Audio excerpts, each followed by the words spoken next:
Break के बाद आपका स्वागत हो। चलिए आगे बढ़ते हैं। ब्लैक फंगस बीमारी के दंश को झेल रहे मरीजों और उनके परिजनों के लिए राहत की खबर है। बीमारी से पीड़ित मरीजों के लिए लाइपोजोमल एम्फोटेरिसिन बी इंजेक्शन की जो किल्लत बनी हुई है उसमें 1 सप्ताह के भीतर काफी हद तक अब सुधार होगा। जी हां, बता दें कि केंद्र के आवंटन के साथ ही राजस्थान सरकार स्थानीय स्तर पर इंजेक्शन की खरीद फरोख्त की प्रक्रिया में जुट गई।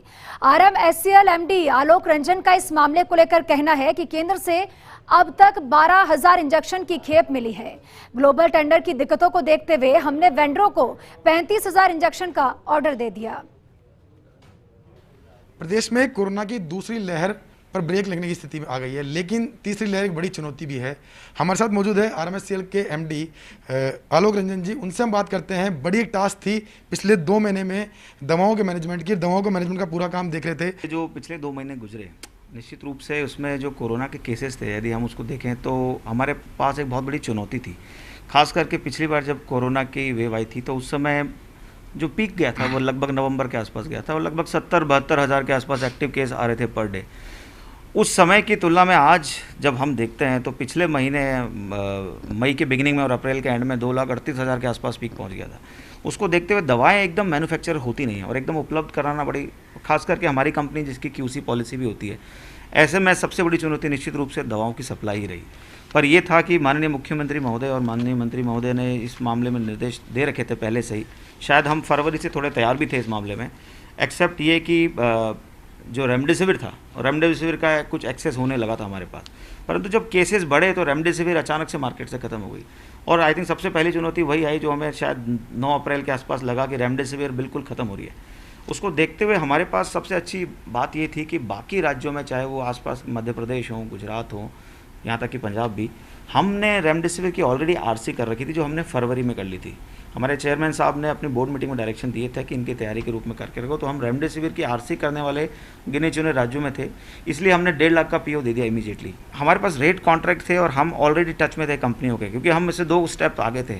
हमारी रेट फिक्स थी और हमारे परचेज ऑर्डर हमने प्लेस कर रखे थे। उसके बाद से हमारी टीम और हमारी टीम की मेहनत, चाहे वो हमारी लॉजिस्टिक की टीम हो, हमारी सप्लाई की टीम हो, आई थिंक उस मेहनत का जो एक्स्ट्रा ऑर्डिनरी जो फल रहा वो ये रहा कि पिछले पूरे साल में अगर हम रेमडेसिविर का कंजप्शन देखें तो लगभग 2,48,000 का वाइल कंजप्शन हुआ पूरे राजस्थान में। इस 1 महीने में अप्रैल में ये फिगर जो था वो 2,20,000 था और 15 मई तक 2,72,000 हो गया।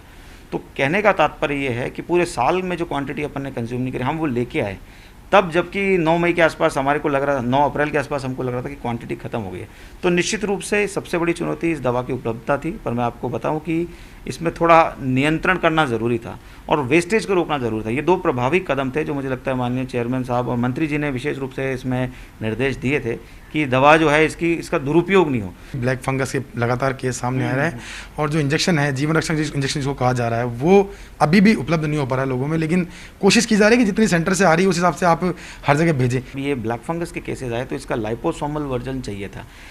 अब ये भी एक ऐसी दवा है जिसको 11 मई से नियंत्रण कर लिया गया, क्योंकि ये दवा का सामान्यतः उपयोग होता नहीं था। सामान्यतः ये दवा प्रोडक्शन में भी नहीं आती थी और बनती भी आयरलैंड में है, तो प्रोडक्शन इंडिया में भी बहुत लिमिटेड था। शायद ये रीज़न था कि भारत सरकार ने जब इसको नियंत्रण किया तो इंपोर्ट से आने लगा ये। लेकिन अगेन वही रेमडेसिविर की अप्रोच हमने अपनाई। एक तो हमने जैसे अखिल सर ने निर्देश दिए थे, इमीडिएटली इसको नोटिफाइड डिजीज़ घोषित कर लिया। हमको अगले दिन से पता लगने लग गया कि हमारे पेशेंट्स की संख्या क्या है और किस किस हॉस्पिटल में। उसके बाद राज्य सरकार ने ये भी ऑर्डर निकाला कि ये हॉस्पिटल हैं जो नोटिफाइड हैं जिनमें ये ड्रग जो है यूज़ होती है, क्योंकि ये ऐसी बीमारी है जो साइनस से लेकर के आँख से लेकर के ब्रेन तक को अफेक्ट करती है। पेशेंट की संख्या भी काफ़ी ज़्यादा हो चुकी है। तो मुझे लगता है ये दोनों प्रयास ऐसे रहे जिसमें कि ये दवा का वेस्टेज रुक सका। यद्यपि ज़रूरत से डेफिनेटली कम आ रही है, पर ऐसा कह रहे हैं कि अगले 1 सप्ताह में सिचुएशन पूरी बदल जाएगी। सबसे बड़ा फोकस आप पे ये है कि दवाओं की उपलब्धता हो बच्चों के लिए, और दूसरी साथ ये कि जिस हिसाब से डिमांड आती है उस हिसाब से सप्लाई हो। क्या मानते हैं कितना तैयार है RMSCL तीसरी लहर से निपटने के लिए, या फिर कह सकते हैं मासूम बच्चों को पर्याप्त मात्रा में दवाई मिले उसके लिए क्या एक्स्ट्रा इंतजाम है? जैसा आपने बताया, निश्चित रूप से ऐसी आशंका जताई जा रही है कि इस विंटर में शायद वो समय आएगा जब वापस से 3rd वेव जैसी सिचुएशन होगी। और यदि ऐसी सिचुएशन होगी तो जिनको ये नहीं हुआ है उनमें सबसे ज़्यादा वनरेबल जो हैं वो पीडियाट्रिक एज के बच्चे हैं, जिनमें अपन 12 से 10 से 16 तक के एज के ले सकते हैं। ऐसे में अभी राज्य सरकार ने ये हमें क्लियर रूप से ये इंडिकेट कर दिया है कि हम अगस्त माह में 15 अगस्त तक हम अपनी सारी तैयारी कर लेंगे, जिनके 2 मेजर एस्पेक्ट हैं। एक तो बच्चों के लिए दवाइयाँ, दवाइयों में एसएमएस की एक्सपर्ट कमेटी ने हमें बता दिया है कि बच्चों के लिए कौन कौन सी दवाइयाँ, सीवियर केस के लिए कौन सी कितनी डोज, और जो माइल्ड केस है उसके लिए कौन सी कितनी, उनकी हमने, क्योंकि हमको राजस्थान सरकार ने ऑलरेडी छूट दे रखी है प्रोक्योरमेंट रूल्स में, तो हमने उनमें आरसी कर ली है, हमने इनके वर्क ऑर्डर भी दे दिए और जल्दी ये दवाएं आने लग जाएंगी। मुझे लगता है ये तो जुलाई तक भी नहीं पहुंचेंगे और पूरी तैयारी हो जाएगी। आगे आने वाली जो लहर की जो आशंका जताई जा रही है उसके लिए कैसी तैयारियां की जा रही है, लेकिन साथ में उन्होंने लोगों से भी अपील की है कि लोग भी इस बात को समझें, इसकी गंभीरता को समझें और जो सरकारी गाइडलाइन है उसकी पालना करें, ताकि जो तैयारियां की जा रही है, दवाइयाँ खरीदने की तैयारी, भले चाहे वो काम में नहीं आए, लेकिन लोग स्वस्थ रहें। कैमरा पर्सन इकबाल के साथ Vikas Sharma, first India news, Jaipur.